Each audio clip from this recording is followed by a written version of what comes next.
Bueno, pues muchas gracias por venir esta tarde, una tarde de viernes que apetece más quedarse en casa que venir a escuchar un poco cosas que nos hagan pensar. Entonces, de verdad que yo les estoy muy agradecido, a la organización también por haberme dado la oportunidad de poder hablar un poquito de esto. A ver lo que me queda de decir, porque el Limber en 3 palabras ha dicho el 80% de lo que iba a decir yo.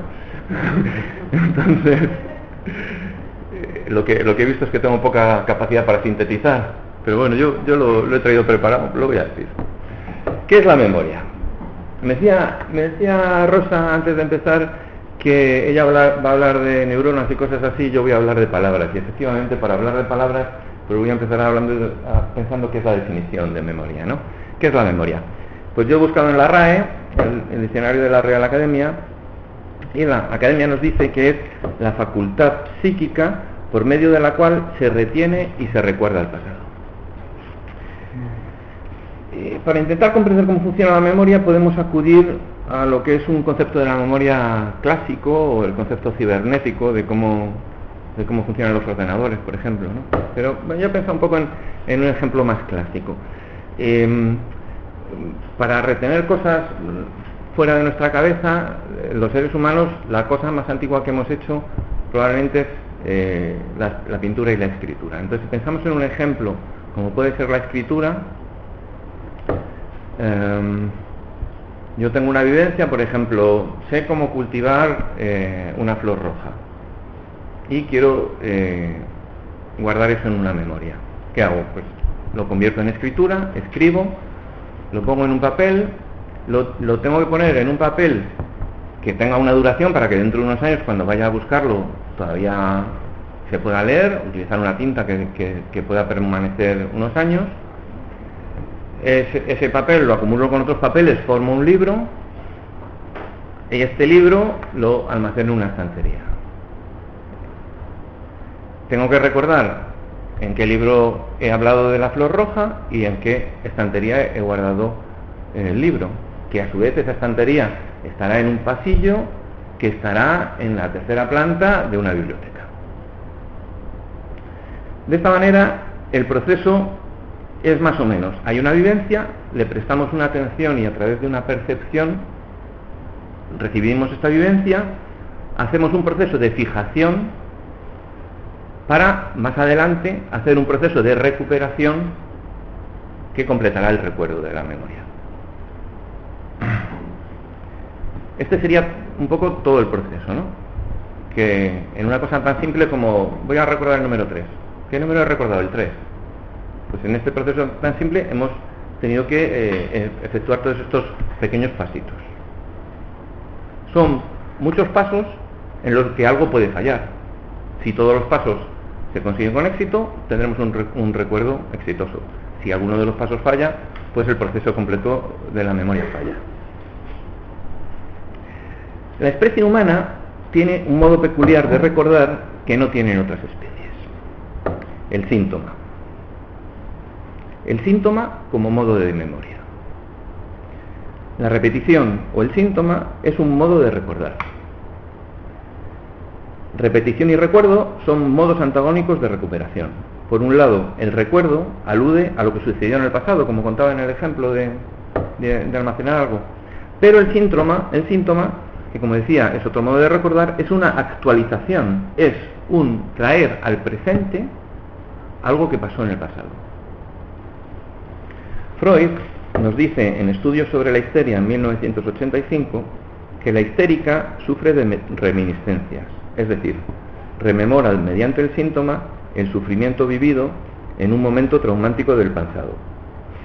El acontecimiento traumático del pasado se hace presente a través de huellas mnémicas, que son retazos de recuerdo. Estas vivencias están ausentes de nuestro recuerdo, o acuden a él con un representante nimio, insulso, que no ejerce representación. El fallo de memoria no obedece a que el recuerdo no haya sido fijado, sino más bien a que hay un mecanismo que impide su recuperación. Se trata del mecanismo de la represión, que dificulta la recuperación de recuerdos sobrecargados emocionalmente. Esto es lo que llamamos trauma.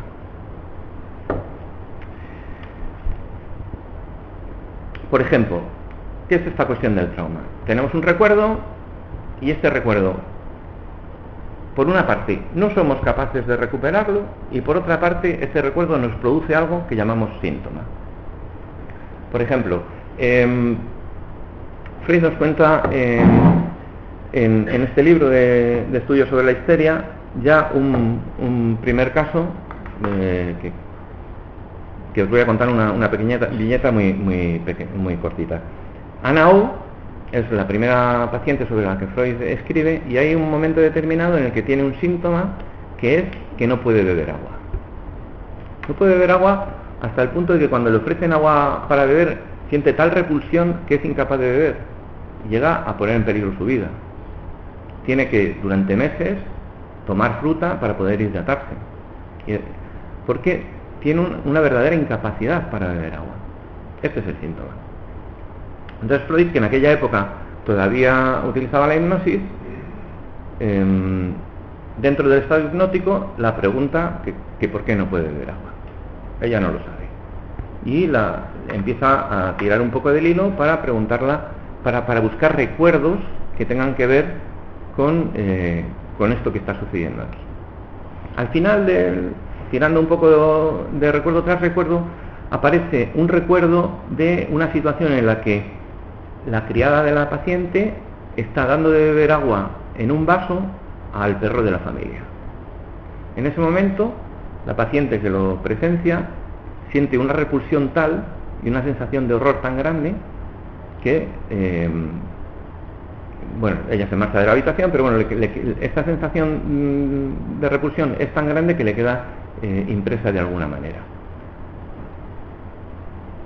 Cuando la paciente sale del trance de hipnosis después del tratamiento, ella ya puede beber agua. Es decir, que ahí había algún nudo que se ha deshecho. Y eso, en este ejemplo lo traía un poco porque podemos ver este doble efecto de la memoria, ¿no? Cuando un recuerdo se tapa, no porque no se haya fijado, no porque no esté ahí, sino porque los mecanismos de recuperación están siendo impedidos por algo. Entonces, en su lugar, lo que sale en lugar de la imagen de recuerdo es el síntoma, y en este caso el síntoma era un síntoma a no beber, que necesariamente no tiene algo que ver con el recuerdo, es algo que tiene una relación accesoria. En 1895, en el proyecto de una psicología para neurólogos, Freud desarrolla la idea de la facilitación neuronal, que consiste en que las sinapsis tendrían relación con la intensidad y frecuencia de las experiencias vividas, lo cual hace que unos recuerdos sean más vívidos que otros debido a su simultaneidad, simbología o causalidad. Es decir, que las cosas que vivimos nos afectan a la hora de fijar el recuerdo. La manera en que vivimos modifica partes de nuestro organismo, porque los recuerdos se fijan en una modificación de cómo las neuronas se están relacionando unas con otras. En 1899, en un pequeño artículo llamado Los recuerdos encubridores, Freud nos desvela cómo este mecanismo del que hablaba al principio, que consiste en recuperar el recuerdo de una vivencia pasada, puede ser burlado haciendo aparecer un recuerdo falso o sin importancia, con el objeto de evitar que un recuerdo traumático salga a la luz. Es decir, hay recuerdos que no solo son falsos, sino que aparecen para estorbar. En la edad adulta consideramos adecuado que un acontecimiento sin importancia desaparezca de la memoria, mientras que un acontecimiento relevante permanece. Por ejemplo, consideramos adecuado no recordar lo que desayunamos el día 6 del mes pasado. Así como sería adecuado recordar el lugar donde hace unos meses tuvimos un determinado incidente, me tropecé en la calle, me dieron una buena o mala noticia, me encontré un amigo, algo así. Es decir, nos parece a los adultos que las cosas poco importantes se pueden olvidar, no es necesario recordarlas, y que las cosas más importantes deberíamos recordarlas. Freud nos cuenta, sin embargo, cómo, contradiciendo esta consideración, Un hombre, al hablar sobre su infancia, a la edad de 2 años aproximadamente, recordaba claramente una imagen en la que estaba una mesa dispuesta para comer y uno de los platos tenía dispuesto hielo, pero no recordaba nada de la muerte de su abuela que había sucedido en aquellos días y que, a decir de sus padres, le había causado una gran impresión.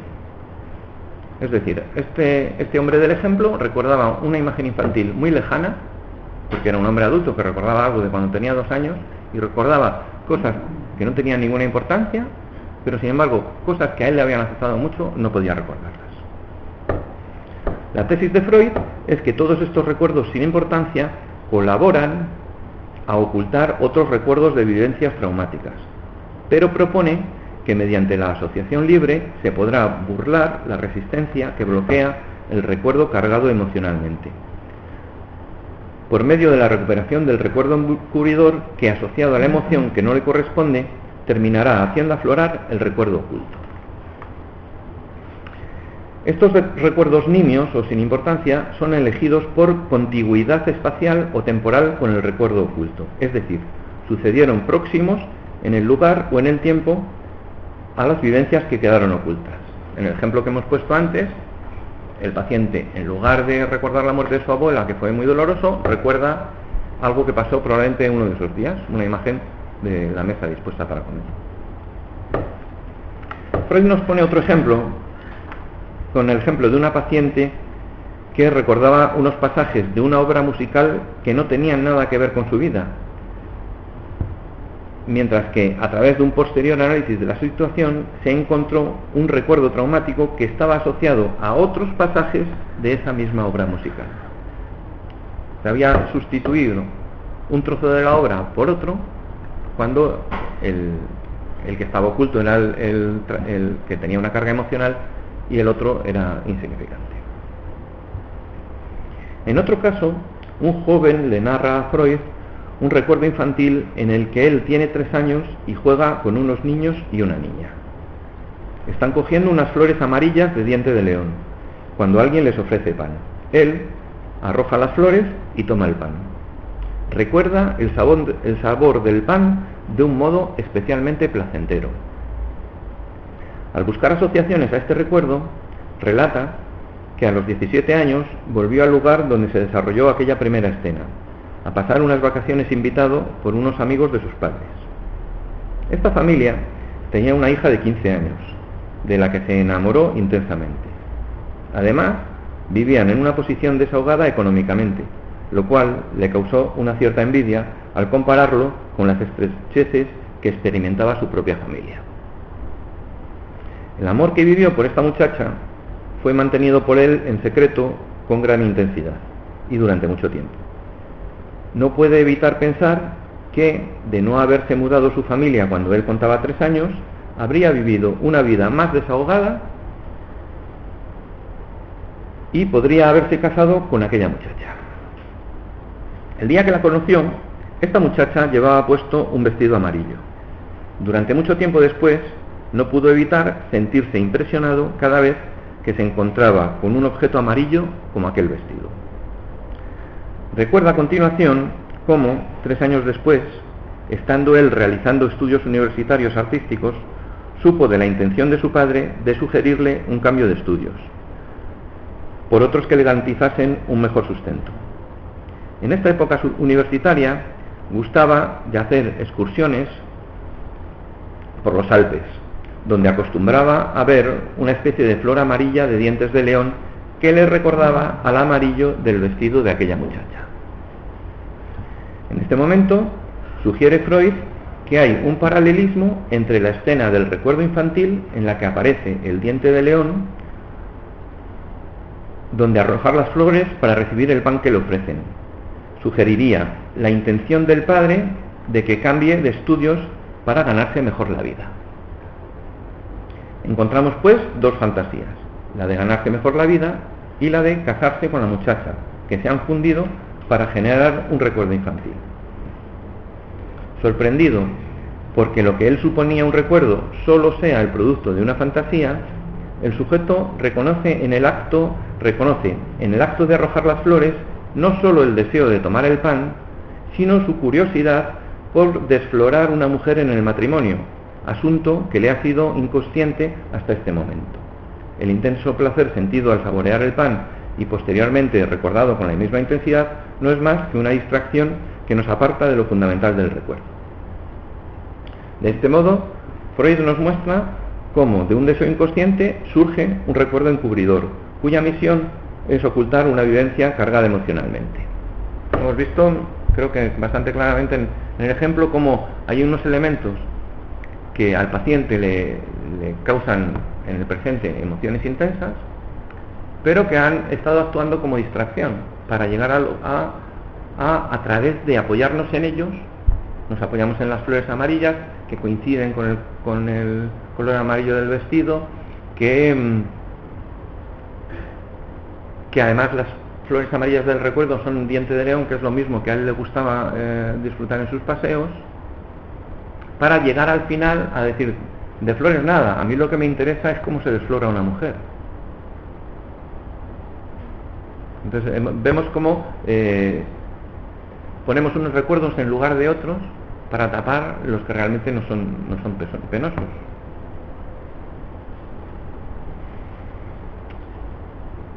Por otra parte, Freud anticipa, como explicará Lacan más tarde, el lugar privilegiado del significante al traernos el ejemplo de asociar el arrojar las flores con el acto de desflorar a una mujer, en el que vemos reflejada la arbitrariedad del símbolo lingüístico. Es decir, no hay ninguna relación de proximidad entre desflorar a una mujer o que un niño tire las flores para que le den el pan. La única relación que hay es de las palabras, una relación significante.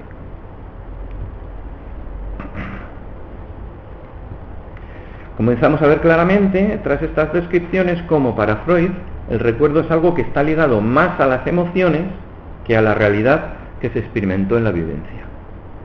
Además, aparece un nuevo modo de entender el recuerdo, que es el síntoma. El síntoma es una manera de hacer presente el pasado para no recordarlo. En 1914, en su obra Recuerdo, repetición y elaboración, Freud nos dice que los olvidos de sucesos traumáticos tienen una consecuencia en las consultas.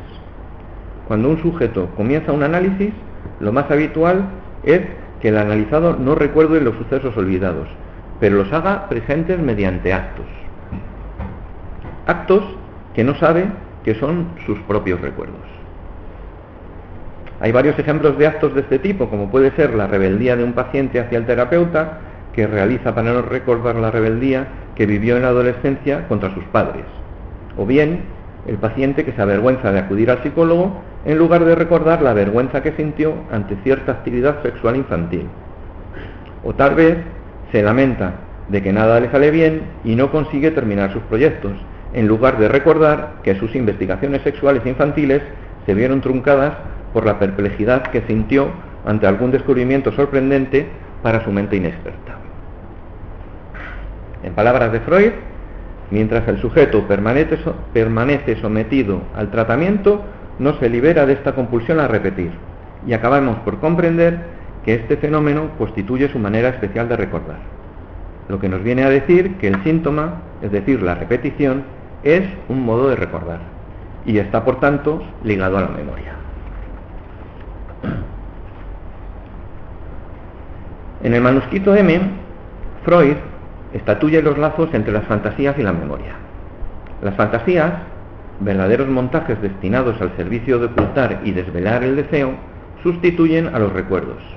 Vienen en vez de estos de tal manera que el recuerdo capaz de generar síntomas se torna inaccesible. La fantasía es, pues, una construcción útil para que ese recuerdo permanezca oculto, mientras el pensamiento está dedicado a otros menesteres con gran emoción. Con la llegada de Jacques Lacan hay un pequeño giro en la teoría del trauma. Ya no se hace este acento que Freud venía proponiendo sobre el levantamiento de la represión de un recuerdo inconsciente traumático como objetivo. Pasaremos a apoyarnos más en la importancia del lenguaje, la relevancia de los significantes que rodean a cada persona, y por tanto nos movemos en el mundo del deseo. ¿Qué deseo?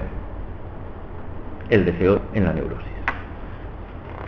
Con la enseñanza de Jacques Lacan, el inconsciente ha pasado de ser un lugar de almacenamiento de deseos reprimidos y recuerdos traumáticos a estar estructurado como un lenguaje.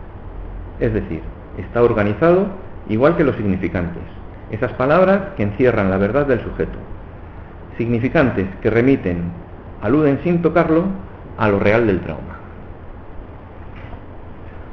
La neurosis quedará a partir de entonces apuntalada a partir del deseo.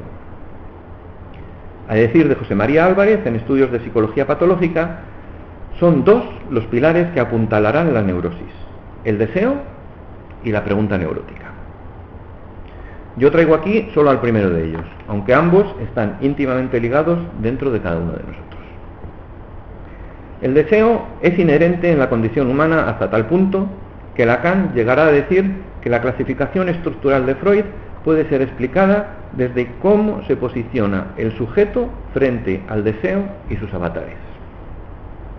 Al fin y al cabo, la problemática humana puede resumirse en dos pilares: la existencia y la sexualidad. Desde Freud somos capaces de entender que la sexualidad es algo más que un mecanismo central de supervivencia de la especie. Es, para el ser humano, la energía vital que le impulsa a construir, a lograr objetivos, a crear cultura.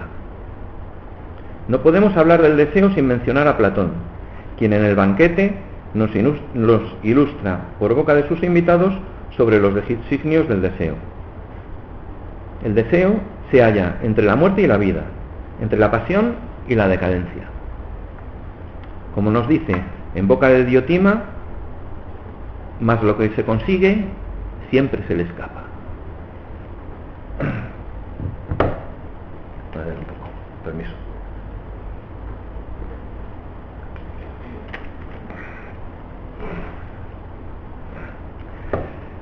Desde el psicoanálisis entendemos la constitución del sujeto a partir del otro. Un otro con mayúscula que nos prestará sus palabras para que las utilicemos al construirnos. Del mismo modo que un albañil utiliza ladrillos al levantar un edificio. Estas palabras que hemos utilizado en la construcción serán ya para siempre las que marcarán nuestras características como sujetos. Es de este modo que el sujeto es una consecuencia del lenguaje. Pero tal y como sabemos, el lenguaje es incompleto. No todo se puede explicar con palabras. No hay palabras que alcancen a dar cuenta de modo completo sobre objeto alguno. Y esta incompletud del lenguaje, que los psicoanalistas llamamos castración o falta, está inherente en los materiales de los que está hecha nuestra humanidad. Por tanto, estamos hechos de ladrillos que traen una tara de fábrica. Siguiendo con el símil arquitectónico, nuestro edificio está lleno de vicios ocultos, desde recién construido. Para decirlo con un lenguaje más riguroso, Lacan describe este no ser completos como falta en ser. Es decir, el ser humano no es. La característica del ser humano no es su integridad, su completud. Es precisamente su falta. Su no completud, lo que todos tenemos en común. Tanto Lacan como Freud coinciden en que el deseo tiene una importancia determinante. Lacan, en el seminario 2, el yo en la teoría de Freud y la técnica psicoanalítica, nos explica que es el deseo el que consuma la estructuración primitiva del mundo humano. El deseo en cuanto inconsciente. Tenemos que apreciar desde este ángulo la dimensión del paso de Freud. Es decir, que la neurosis se instala como una estrategia del sujeto frente a las vicisitudes del deseo. Se trata de saber, o más bien de no saber, acerca de la falta, de la castración. El dolor que supone la constatación de que el otro con mayúsculas, que es nuestro referente, está castrado, es incompleto, de aquí se colige nuestra propia falta. Quiero decir, es un poco rara esta frase, Quiero decir que cuando constatamos que el otro con mayúsculas, que es nuestro referente, que son nuestros padres, nuestros mayores, los que nos han enseñado a hablar, los que tienen más autoridad que nosotros, cuando este otro con mayúsculas nos damos cuenta de que tiene una falta, a nosotros eso nos genera un horror. Y ese horror es el que nos va a estructurar. Y es aquí donde, según nos dice Lacan en el Seminario 8, la transferencia, el histérico responde con el deseo insatisfecho, mientras que el obsesivo responde con el deseo imposible. Este se convierte, pues, en lo que define sendas estructuras. Es decir, según la forma de responder el sujeto a la zozobra que le impone el deseo, tendremos o bien la estructura histérica o bien la estructura obsesiva. Y como final de este recorrido que os he propuesto, un trasvase desde el concepto de la memoria que está sometida a los avatares de las emociones hacia comprender más bien la memoria como engarzada al deseo humano. De hecho, a menudo decimos, y no sin razón, ¿te acuerdas de lo que quieres? Desde el psicoanálisis sabemos que es el deseo el que activa nuestros mecanismos de atención, fijación y recuperación del recuerdo. Cuando el sujeto tiene un deseo decidido por memorizar y recordar, lo hace con éxito. Cuando, por el contrario, el deseo es de no recordar, no habrá modo de recuperar un contenido por mucho que se haya retenido, o bien simplemente los mecanismos de fijación no habrán actuado. Por ponerlo en una frase final, así como deseas, así recuerdas. Muchas gracias.